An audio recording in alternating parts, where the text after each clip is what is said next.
I am sorry, I am really sorry. पैदा होने से अब तक जिस भी उम्र में आप होंगे, पता नहीं कितनी बार आपने ऐसा बोला होगा, कितनी बार आपने ऐसा सुना होगा।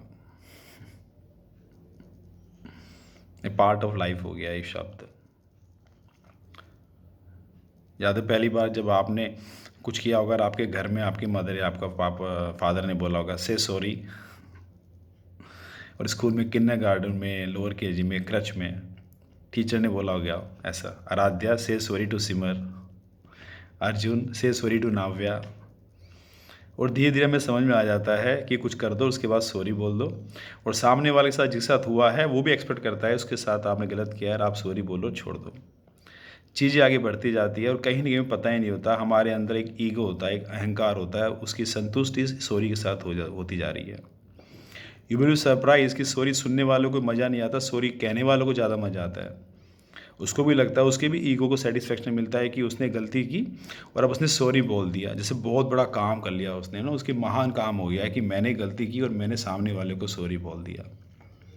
और जो सामने वाला है वो एक्सपेक्ट करता है और उसको भी लगता है यार उसने सॉरी बोला, मैंने माफ़ कर दिया।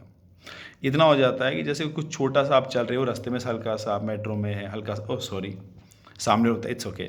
आप चढ़ रहे हो, एक्सीलेटर पे हाथ लग गया, सॉरी इट्स ओके। ये चलता जाता हमारे साथ साथ जैसे जैसे हम आगे बढ़ रहे होते हैं। और जब आप आगे और आगे बढ़ते हैं, आपकी शादी हो जाती है, उस समय आप मनाने के लिए सॉरी बोलते हैं, सामने वाला भी it's okay, sorry it's okay. चाहे आपकी गलती हो या ना हो, आप भी बोलते जा रहे हैं, सामने वालों को मज़ा आता जा रहा है। फिर एक स्टेज आती है जब आपको लगता है कि आपकी गलती नहीं है, लेकिन आपको कुछ रिश्ते निभाने आपको सॉरी बोलना पड़ रहा है ज़बरदस्ती, और सामने वाला इसको अपनी जीत मान के एक्सेप्ट कर रहा है उस चीज़ को। फिर थोड़ा और आगे जाते हैं जब आपको लगता है सॉरी कोई मायने नहीं है, सामने वाला लगता है कि ये बंदा छुड़ाने के लिए मुझे सॉरी बोल रहा है।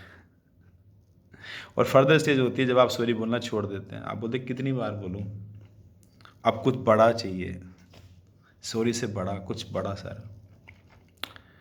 हम चलते थोड़ा पीछे, सालों पहले, ये सॉरी आया कहाँ से?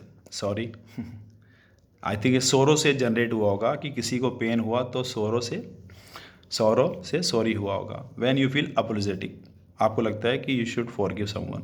अब ये नहीं पता कि जिसने किसके साथ गलती की उसको पेन हुआ तो ही शुड बी अपोलोजेटिक, और जिसके साथ हुआ यानी जिसको दर्द हुआ उसको दूसरे को बदले में कुछ चाहिए तो उसने ये वर्ड यूज़ किया सॉरी करने के लिए। और यू विल सरप्राइज, मज़े की बात यह है कि हंस के भी हम लोग सॉरी बोलते हैं, राइट। किसने कुछ कहा, उसने बोला नहीं ऐसा नहीं होता, ओ आई एम सो सॉरी, मुझे पता नहीं था ये आपको पसंद नहीं, oh I am so sorry you don't eat, oh I am so sorry you don't drink. उसके साथ भी ये सॉरी भी उसके साथ भी ऐसे ही चलता है, राइट।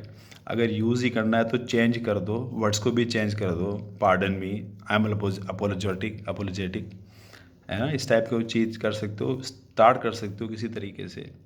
और प्लीज़ कोशिश करें इस वर्ड को कम से कम सोचो, ये कुछ ऐसा रहा होता कि किसी से बहुत बड़ी गलती, बहुत बड़ा अपराध हो गया और उसकी भरपाई नहीं हो सकती, उसकी भरपाई किसी शब्द से करनी है, और उस शब्द के रूप में आप सॉरी को यूज़ करते हो उस जगह। अब ऐसे हो गया, कुछ छूट गया तो सॉरी, टच हो गया तो सॉरी, सामने से कोई आ रहा है, आप जा रहे हो हल्के से एक दूसरे के तो सॉरी, और सामने घूर के देखता है तो आप सॉरी सॉरी सॉरी सॉरी, अब वो एक्सेप्ट कर लेता है ओके ओके ओके ओके, क्योंकि वो ईगो को सेटिस्फेक्शन मिल रहा है, बोलने वाले को भी सुनने वालों को भी।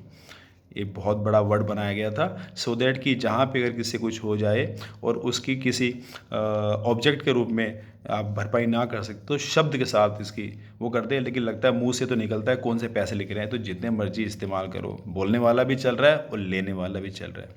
सीरियसली सोचें, छोटा सा वर्ड है बट वर्ड बहुत बड़ा है सॉरी, अच्छे तरीके से इसको यूज़ कर सकते हैं और आप बच सकते हैं। कोशिश कीजिए कम से कम यूज़ करें, तब भी आप अच्छे रहेंगे, आपकी पर्सनैलिटी वैसे रहेगी। बिना कोई आपसे सॉरी के उसको आप वैसे माफ़ कीजिए। बाय।